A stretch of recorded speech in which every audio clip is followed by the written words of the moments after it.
The wedding venue shimmered beneath strings of golden lights, with white roses lining the aisle and a string quartet filling the air with elegant music. Luxury cars rolled into the parking lot one after another, as guests stepped out in expensive suits and glittering gowns. Everyone had come to celebrate the marriage of Daniel, a successful young architect, and his fiancée Vanessa, the daughter of one of the city's wealthiest business families. I arrived quietly in my old pickup truck. The truck was dusty from a week of repair jobs. My jeans had paint stains on them, my boots were worn, and my flannel shirt had faded after years of honest work. I was running late because I had finished repairing the roof of an elderly widow who couldn't afford to pay full price. As I walked toward the entrance, carrying a small gift wrapped in brown paper, I noticed people staring. Some whispered. Others laughed. One man looked at another and asked, "Did someone hire a repairman for the reception?" I smiled and kept walking. I had spent my entire life working with my hands. I had built houses, repaired schools, fixed churches, and helped neighbors whenever they needed me. My clothes never impressed anyone, but my work spoke for itself. Inside the hall, I finally spotted my son. Daniel smiled the moment he saw me. "Dad." He started walking toward me. But before he reached me, Vanessa noticed me first. She looked me up and down, barely hiding her disgust. "Oh, look," she said loudly enough for nearby guests to hear. "The handyman is here." Several people laughed. One bridesmaid covered her mouth, trying not to smile. Vanessa folded her arms. I thought today was for family, not contractors. The room became quiet. Daniel looked at his bride. Then he looked at me for a moment. Everyone expected him to apologize for me. Instead, he smiled. "Dad," he said calmly. "Stay calm." There was something about his voice that made me relax. He wasn't embarrassed, he wasn't angry. He simply knew something everyone else didn't. Vanessa shook her head. "I mean, honestly." She continued, "Couldn't you at least wear a proper suit? Every photo today will include you." I looked down at my shirt. "I'm sorry if my clothes offend you," I replied softly. "I came straight from work." She smirked. We noticed her father. Richard walked over. He was dressed in a custom Italian tuxedo, worth more than my pickup truck. Richard looked me over. "So you're Daniel's father?" I imagined someone different." Daniel finally stepped between us. "Dad has always been exactly who he is." Richard smiled politely. I'm sure the ceremony began shortly afterward. I quietly took my seat in the last row, where I wouldn't distract anyone. Throughout the ceremony, I watched my son. He looked happy. That was enough for me. I had raised him alone after his mother passed away when he was only 9 years old. There had been nights when we ate canned soup because it was all I could afford. I worked 2 jobs, sometimes 3. Every dollar I earned went toward his education.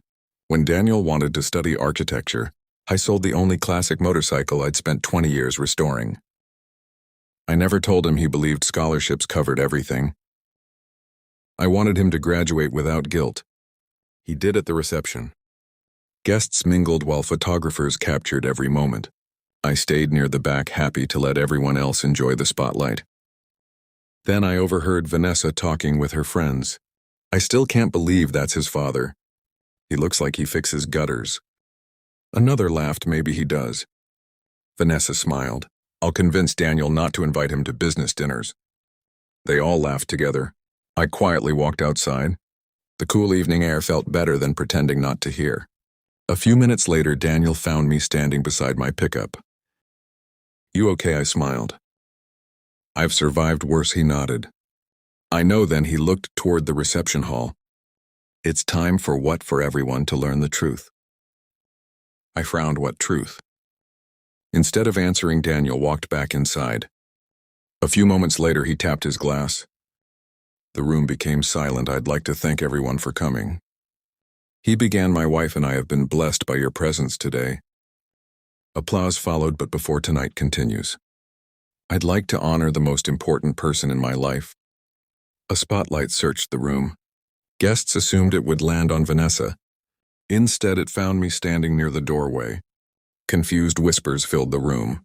Daniel continued. "When my mother died, My father became everything he was. My father, my mother, my teacher, my coach, my best friend. The room grew quieter. He never missed a school event. He never complained. He never let me see how hard life truly was.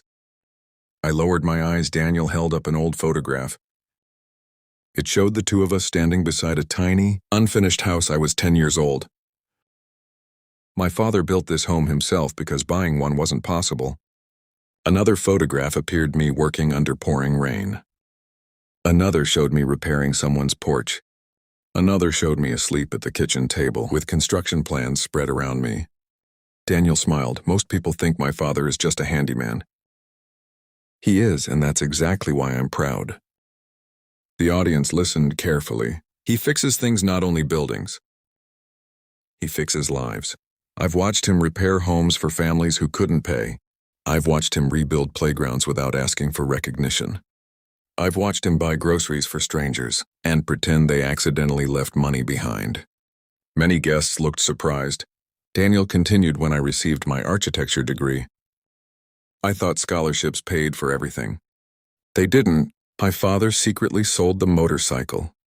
He spent 20 years restoring. I found out only last month. I looked down. I had hoped he'd never know. Daniel's voice cracked. Every success I've ever had exists because one man quietly sacrificed everything. The room was completely silent now. Vanessa slowly lowered her eyes. Richard shifted uncomfortably. Daniel smiled toward me. Dad, you taught me something more valuable than success. You taught me character. Then he reached into his pocket. I have one more surprise. He pulled out a folder. 3 years ago, I started a company. I listed one silent partner. I never told him. Gasps echoed across the ballroom. Daniel continued smiling. My father owns 49%. I stared at him. What? You heard me. I've already completed the paperwork. The company is now worth nearly $28 million. The room exploded with shocked whispers. Vanessa looked speechless. Richard nearly dropped his drink. Daniel walked directly toward me. You spent your whole life building everyone else's dreams. It's your turn. My hands trembled. I don't need this, I know.